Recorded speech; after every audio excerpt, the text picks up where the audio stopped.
Welcome to The Explainer. Today we're going to tackle something that seems super complicated, but is actually pretty clever. How in the world do you control a single light from 3, 4, or even more places? Well, it all boils down to one special little device. Oh, we've all been there, right? You're standing at one end of a huge room, or maybe you're in the middle of a long, dark hallway, and the light switches are way over at the other ends. It's such a classic problem. So, how do you add that switch right where you need it? That's exactly the puzzle we're going to solve today. Okay, so before we can possibly add a third switch, we've got to take a quick look at how a basic two-switch system works.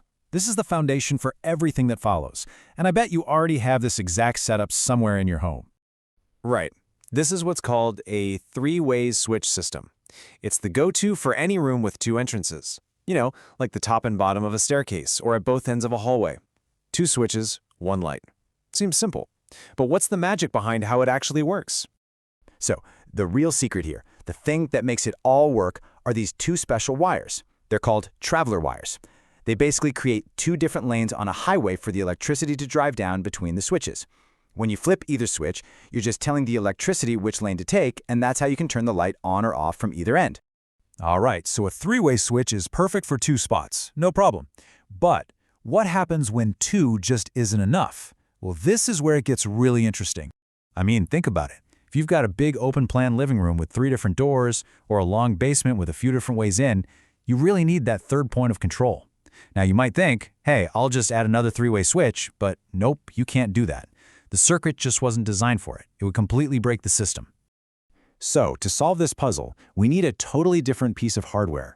We need a switch that's built specifically to go right in the middle of the whole setup.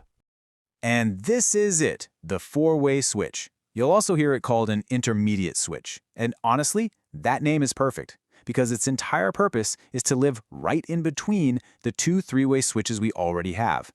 And this right here shows you the key difference at a glance. Your standard three-way switch has 3 screw terminals, to bring power in and send it out. But look at the four-way switch. It has 4. That's because its whole job is just to grab those 2 traveler wires coming from the first switch and pass them along to the next one. Okay, so we see it has 4 screws, but how does that actually let it control the light? Well, the concept is surprisingly simple and kind of genius, actually. The best way to wrap your head around this is to stop thinking of it as a light switch at all.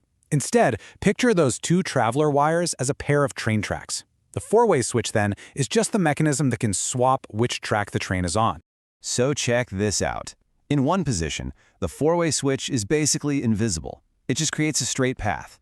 Electricity coming in on track A goes right on through to track A on the other side. Same for track B. It doesn't change a thing. But here's the clever part. When you flip that switch, boom! Internally, it completely reverses the connections. Now, the power coming in on track A gets sent out on track B, and the power from track B gets rerouted to track A. It's this simple crisscross action that reverses the circuit and lets you turn the light on or off. Okay, so we've got our bookends, the 2 three-way switches, and we've got our special track switcher for the middle.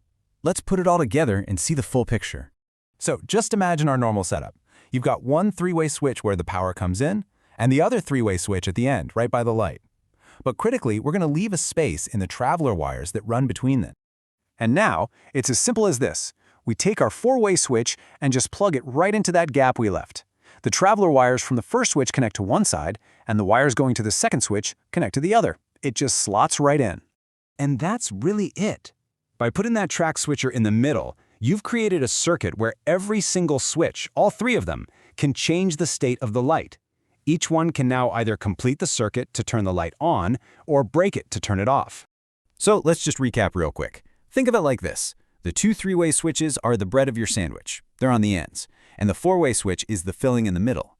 All it does is grab those 2 traveler wires and either lets them pass straight through or it crosses their paths. And that one simple action is what gives it complete control over the light. And this is the coolest part of the whole thing.